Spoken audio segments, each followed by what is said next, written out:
但小朋友的药呢，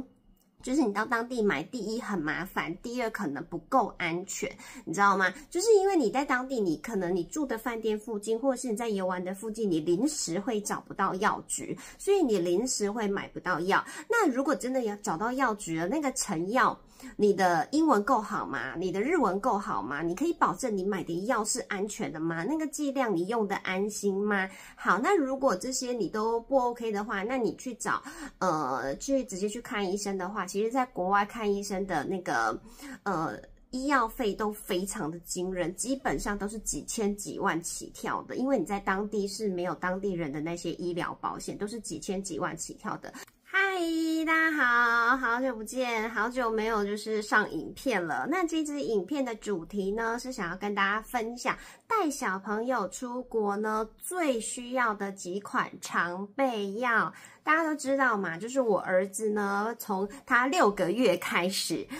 就一直跟着我们飞出国，尤其是疫情之后，他比较大了，平均1到2个月就会跟我们出国一次。那我觉得呢，带小朋友出国，大人最害怕的就是小朋友在国外生病，因为大人在国外生病可能就是忍一下，或是哪里不舒服，其实我们都知道状况，但小朋友有时候他的生病状况是他讲不出来，他不会表达，所以大人就会非常的担心。那一旦小朋友生病啊，发高烧啊，其实我觉得完全就是会打坏大人就是出门玩的心情，你的旅程真的可以说是从此泡汤，因为你根本就无心玩了，你就是一颗心都挂在他身上。所以我觉得小朋友的就是常备药是非常非常重要的，可以就是列为我们行李最重要的一个东西。因为你看，你衣服忘记带，你化妆品、保养品忘记带，你到当地都可以买。但小朋友的药呢，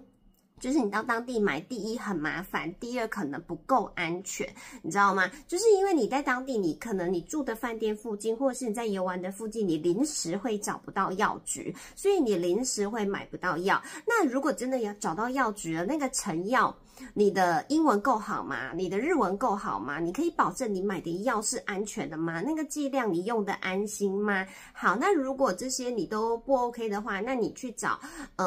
去直接去看医生的话，其实在国外看医生的那个医药费都非常的惊人，基本上都是几千几万起跳的，因为你在当地是没有当地人的那些医疗保险，都是几千几万起跳的。那说到这里就告诉大家，出国前还有一件很重要的事情，就是旅游平安险一定要保好，好吗？就是以防不时之需，就是如果你真的不小心在国外看诊了，你回来至少还可以请领一些保险来补贴。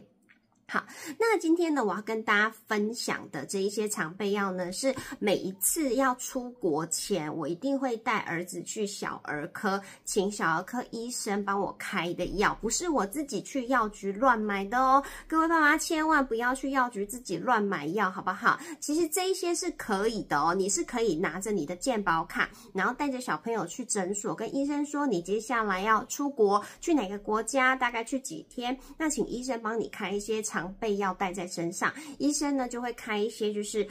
小朋友平常就是比较常见的一些症状会用到的药，比如说退烧啊、咳嗽啊、流鼻涕啊等等这一些。那我觉得台湾带去的药总比你在当地，你台湾带的药你平常其实就有在服用，所以你自己用起来也会比较安心，也会比较放心。那剂量多寡你自己也比较懂。那还有一个很重要的就是这些药你带去了，如果就是小朋友用了之后，你觉得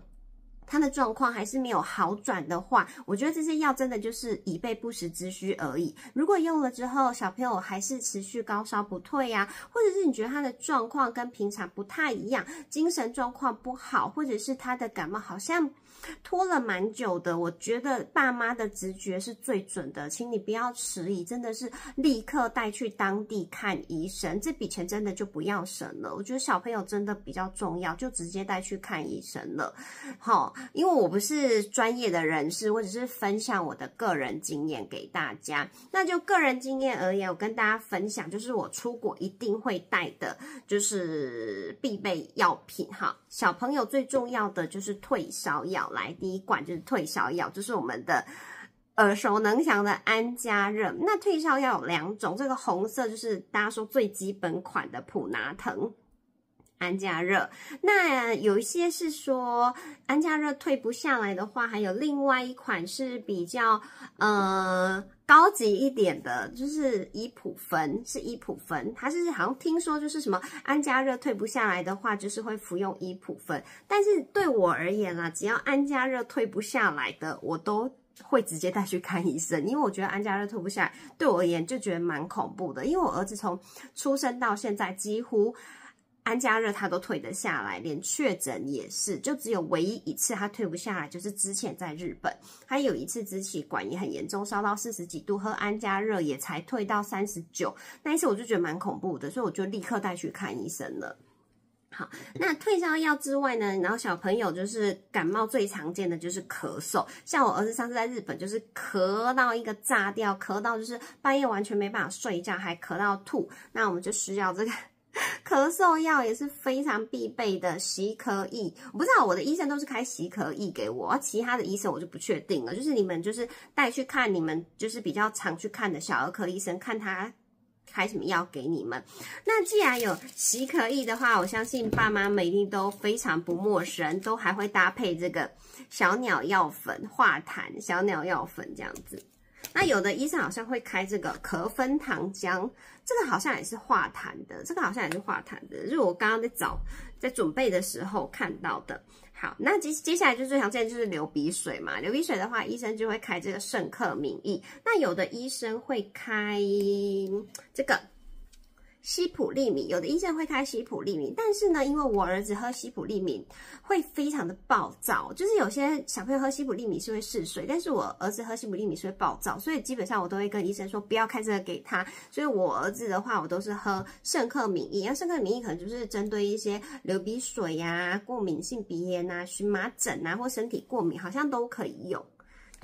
这样子，然后这个是鼻涕的，那鼻涕还有另外一种哦，我这是久病成良医，你知道吗？就是小朋友生病到就是妈妈都知道什么药到底要干什么用。还有另外一种叫做通鼻液，这个是鼻塞用的，就是鼻塞专业，就是有时候小朋友流鼻涕比较严重，感冒比较严重，不是会塞得很严重，不能呼吸，睡觉不能呼吸，就医生就会开这个通鼻液，就是黏膜充血鼻塞。还有我儿子很会流鼻血，医生好像也是会开这个给他。好，然后这些就是属于感冒症状的嘛。那另外一个就是小朋友也很常发生的，就是肠胃有问题。所以呢，我就是一定会带非常多，不只带这几包，我会带非常多的这个妙丽散，它是肠胃的益生菌，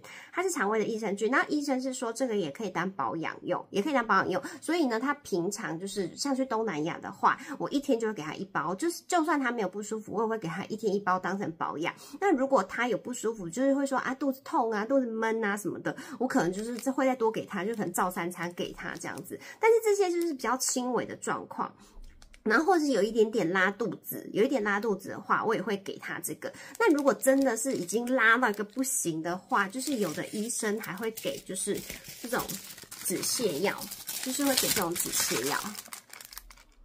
什么泻必宁哦，像这个医生，有的医生比较好，他会问你说，你是要去哪个国家，什么东南亚什么的，他可能就会开这种止泻药给你。像我儿子去马来西亚，他就吃到止泻药，他就真的拉肚子。好，那这个除了这个的话，就是像我之前我儿子从马来西亚回来，就是有胃痛一阵子，可能就是水土不服吧，所以那个时候医生就是还有开这个肠胃药给我，就是真的就是胃的，跟肠子没关系，它就真的是胃的。那现在我也会把它当成就是一些常备药，就是把它带出门。好，那以上呢就是我带小朋友出门就是会准备的一些常备药，提供给爸妈当参考。